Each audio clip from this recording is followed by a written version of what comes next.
ಎಲ್ಲರಿಗೂ ನಮಸ್ಕಾರ. ನನ್ನ ಹೆಸರು ಹೇಮಾ.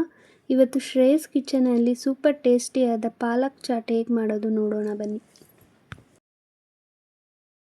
ಒಂದು ಬೌಲ್ಗೆ ಕಡಲೆ ಹಿಟ್ಟು, ಅಕ್ಕಿ ಹಿಟ್ಟು, ಓಂಕಾಳು, ಅಚ್ಕಾರದ ಪುಡಿ, ಜೀರಿಗೆ ಪುಡಿ, ರುಚಿಗೆ ತಕ್ಕಷ್ಟು ಉಪ್ಪು ಸೇರಿಸಿ ಮಿಕ್ಸ್ ಮಾಡಿ.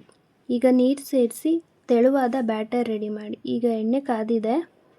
ಪಾಲಕ್ ಎಲೆನ ಕಲಸಿದ ಹಿಟ್ಟಿಗೆ ಡಿಪ್ ಮಾಡಿ ಎಣ್ಣೆಯಲ್ಲಿ ಒಂದೊಂದಾಗಿ ಬಿಟ್ಟು 2-3 ನಿಮಿಷ ಡೀಪ್ ಫ್ರೈ ಮಾಡಿ.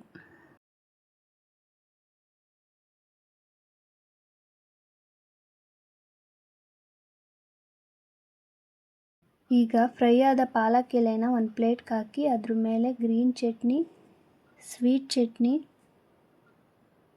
ಮೊಸರು, ಈರುಳ್ಳಿ, ಟೊಮೆಟೊ, ಸೇವ್, ಕೊನೆಯದಾಗಿ ಕೊತ್ತಂಬರಿ ಸೇರಿಸಿ. ಈಗ ಸೂಪರ್ ಟೇಸ್ಟಿಯಾದ ಪಾಲಕ್ ಚಾಟ್ ರೆಡಿ.